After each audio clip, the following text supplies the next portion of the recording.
Matric pass کرنے کے بعد میں کالج میں داخلے کے لیے جتن کرنے لگی، لیکن والد صاحب میری شادی کرنا چاہتے تھے، لہٰذا آگے پڑھنے کی اجازت نہ دی۔ یوں ہی سال گزر گیا، نہ شادی ہوئی اور نہ داخلہ لیا۔ اب والد کو بھی احساس ہوا کہ شادی تو تب ہوگی جب نصیب کا تالا کھلے گا، تب تک لڑکی پڑھ لے گی تو آگے تعلیم اس کے ہی کام آئے گی۔ نئے سال انہوں نے کہا کہ بیٹی آگے پڑھنا چاہتی ہو تو داخلہ لے لو، اگر اس دوران کوئی اچھا رشتہ آ گیا تو پھر تعلیم کو خیر بات کہہ دینا۔ میں نے بھی یہ منظور کر لیا کہ آگے جو قسمت میں ہوگا دیکھا جائے گا۔ میں بہت جلد گھل مل جانے والی ہنس مکھ لڑکی تھی۔ چند دنوں میں کالج میں کئی لڑکیاں سہیلیاں بن گئیں۔ وجہ یہ تھی کہ ہر وقت ان کو ہنساتی رہتی تھی، تبھی وہ مجھے پسند کرتی تھیں۔ تاہم میں نے کبھی کسی پر اپنے دکھ ظاہر نہ کیا۔ کسی دن ذرا خاموش بیٹھ جاتی تو ان کو فکر ہو جاتی کہ آج مجھے کیا ہوا ہے۔ پھر سب لڑکیاں میرے پیچھے پڑ جاتی کہ کیا بات ہے، تم چپ کیوں ہو، کیا گھر میں کوئی بات ہوئی ہے؟ تب میں نہ چاہتے ہوئے بھی ہنس دیتی تھی۔ دن نہایت اچھے گزر رہے تھے۔ میں بس کالج میں جاتی تھی، اگر بس میں بیٹھنے کی جگہ نہ ہوتی تو لڑکیاں کھڑے ہو کر چلی جاتی، لیکن میں کھڑی نہیں ہو سکتی تھی۔ ذرا جو بس اسپیڈ سے رکتی میں گر جاتی تھی۔ مسافر مجھ پر ہنستے اور لڑکیاں بھی مذاق اڑاتی۔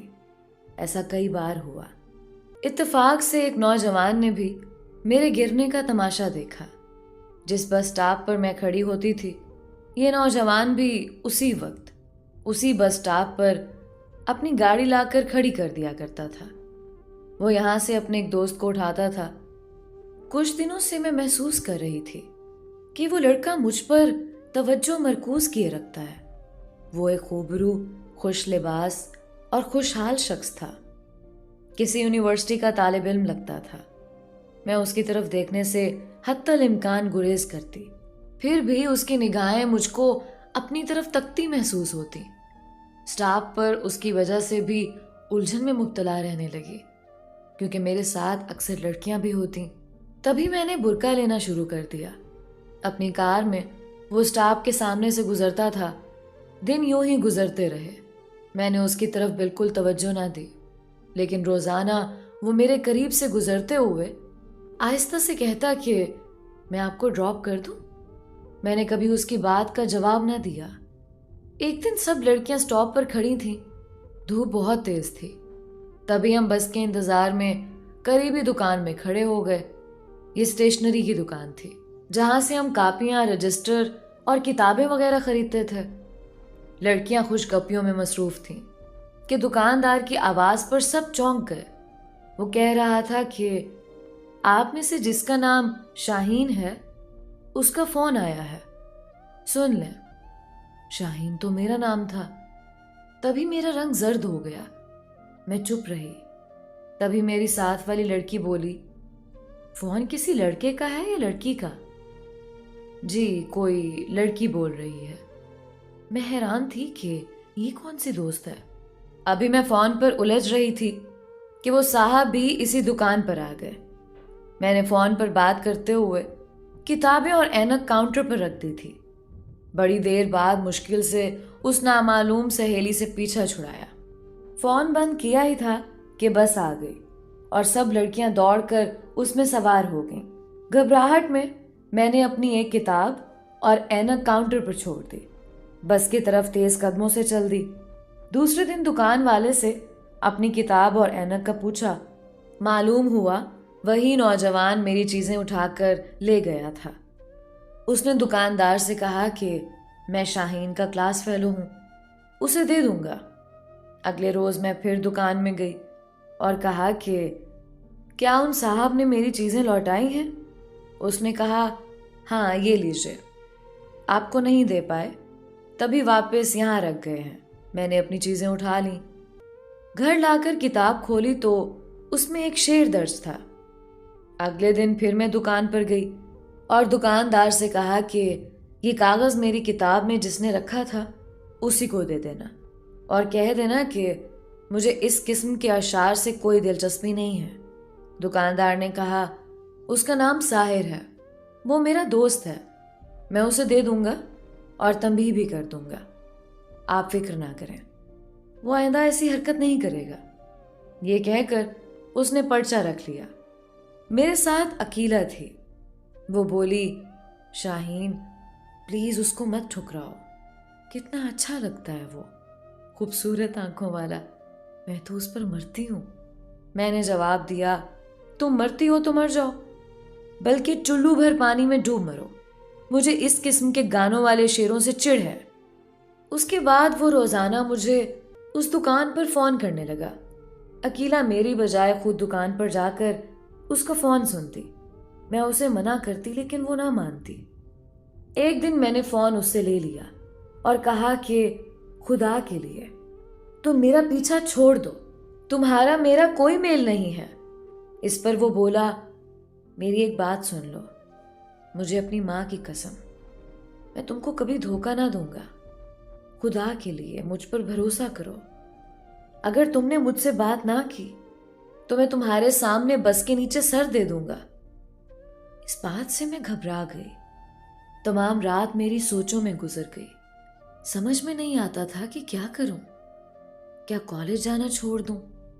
وہ روزانہ فون کرتا اور عقیلہ اس کا فون سن کر اس کے پیغامات مجھے دیتی، پھر اس نے میرا پرسنل نمبر بھی اسے دے دیا۔ تب میں اپنی دوست سے ناراض ہو گئی اور اس سے بات چیت بند کر دی۔ جب میں نے اس کے فون نہ سنے تو وہ میرے کالج کے رستے میں آنے لگا۔ میں نے تنگ آ کر ایک روز روڈ پر ہی اسے برا بھلا کہا اور سختی سے بات کی۔ ایک طرف والد صاحب کا ڈر اور خاندان کی عزت کا سوال تھا، تو دوسری جانب یہ جنونی انسان تھا۔ ایک دن فون اٹھایا تو ساحر نے خدا کا واسطہ دے کر کہا کہ فون بند نہ کرنا۔ پہلے میں سختی سے جواب دیتی تھی، اس روز منت بھرے لہجے میں بولی، دیکھو ساحر، تم جو بھی ہو میرا پیچھا چھوڑ دو، مجھے تنگ نہ کرو، میری بہت مجبوریاں ہیں، بڑی مشکل سے پڑھائی کے لیے اجازت ملی ہے، والد صاحب کو علم ہو گیا تو وہ دوسری کوئی بات نہ کریں گے، بس مجھے کالج سے ہٹا دیں گے اور میرا بڑا نقصان ہو جائے گا۔ میں ایک برقع نشین لڑکی ہوں، اس سے میرے گھر والوں کے ماحول اور مزاج کا اندازہ کر لو، تم کسی اور لڑکی سے دوستی کر لو مگر مجھے تنگ مت کرو، تمہیں اپنی امی کا واسطہ، بات کو یہی ختم کر دو۔ اس نے کہا، میں تم کو حاصل کرنا چاہتا ہوں۔ مجھے ہی کیوں، اور بھی تو اتنی لڑکیاں میرے ساتھ ہوتی ہیں۔ تم برقع لیتی ہو، باحیا ہو، اس لیے تبھی مجھے بدنام کرنے کا سامان کر رہے ہو۔ میں تم کو حاصل ہونے والی نہیں ہوں۔ امید پر دنیا قائم ہے، انسان کوشش تو کرتا ہے۔ میں نے فون بند کر دیا۔ یہ میری اس کے ساتھ پہلی تفصیلی بات چیت تھی۔